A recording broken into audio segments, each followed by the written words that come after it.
sports performance, I'm titling it at least, the compound effect of a complete athlete.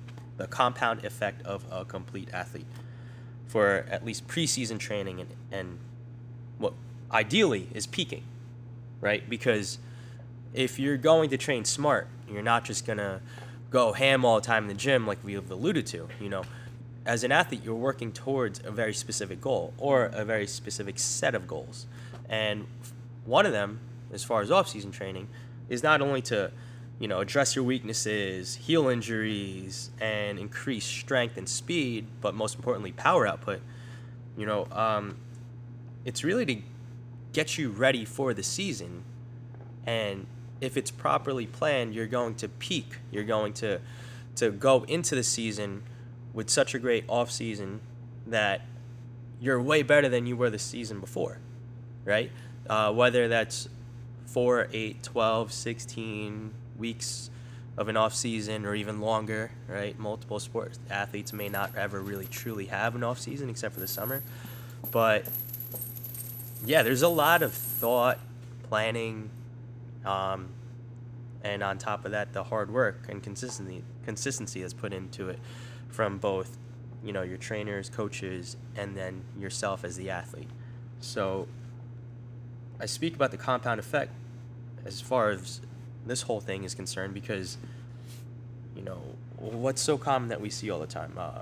Athletes come in here, they go ham for like 8 to maybe 12 weeks if we're lucky, and then they don't touch a weight, they don't work on mobility or flexibility or nothing until the season's over. Their nutrition goes out the window. Nutrition goes way out the window. Their sleep goes out the window. Completely. And what happens by the end of the season? They're a much worse athlete than they were to start the season. And what's worse is if you wind up having that effect as an athlete, like if you wind up becoming a worse athlete than you were at the beginning of the season because you didn't do anything to maintain or get better throughout the season, and yes, it is possible to get better throughout the season, especially for athletes that don't play a lot. If you're on a very competitive team, you don't get a lot of playing time.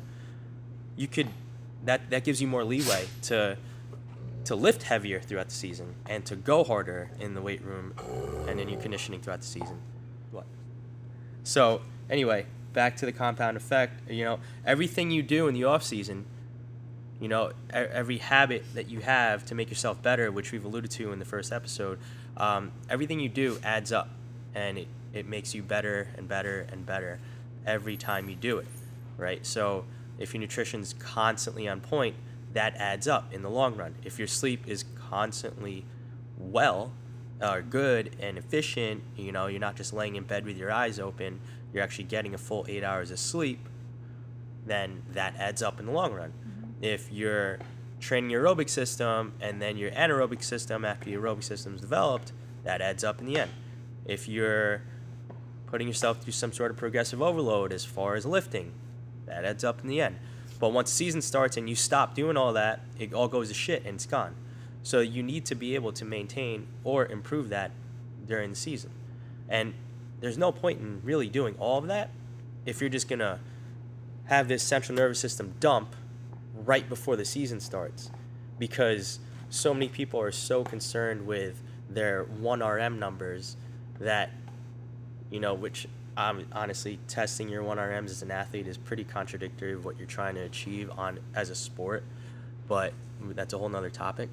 But yeah, like if you just go for a squat and bench max and deadlift and power clean max, like the day before the season starts, like what were you really working towards when the season started? Like there's no real goal there. There's a time and a place for everything, and really right before the season starts is not the time for that. You should be your fastest or nearing it going into the first week of it, and you should be pretty close to your strongest or just below it and saving some in the tank. You should not be completely gassed from your off-season training going into your preseason.